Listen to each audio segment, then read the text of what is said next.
มนุษย์บริสิพามาจัดเมนูแกงกะหรี่ไก่สไตล์ญี่ปุ่นเนาะส่วนข่อยเอานี่ข่อยจะเอาน่องไก่เด้อน่องไก่ติดสะโพกกันนะน่องไก่ติดสะโพกนี่ข่อยสิมาลาดก่อน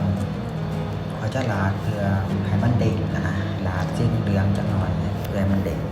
หลังจากลาดแล้วข่อยเอากระเทียมกับหอมหัวใหญ่มาผัดจนมันอ่อนแล้วก็มีกลิ่นหอมออกมาแล้วจังสิเอาไก่ลงผัดจนว่ามันมีกลิ่นออกมาหมดแล้วหลังจากนั้นเราจะเอาแครอทลงกับมันฝรั่งลงเนาะกะเกลือค่อยใส่2 บวงก็ได้เกลือนี่แล้วก็คะน้อเนาะคะน้อค่อยจะใส่ครึ่งบวง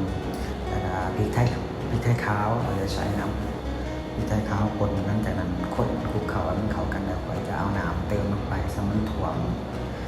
งซีนถ่วงไก่เฮาเนี่ยบาทเลยพระเอกของงานนี่ก็คือเป็นก่อนกะหรี่เนาะสำเร็จรูปนี่แซ่บแน่นอนแบบนี้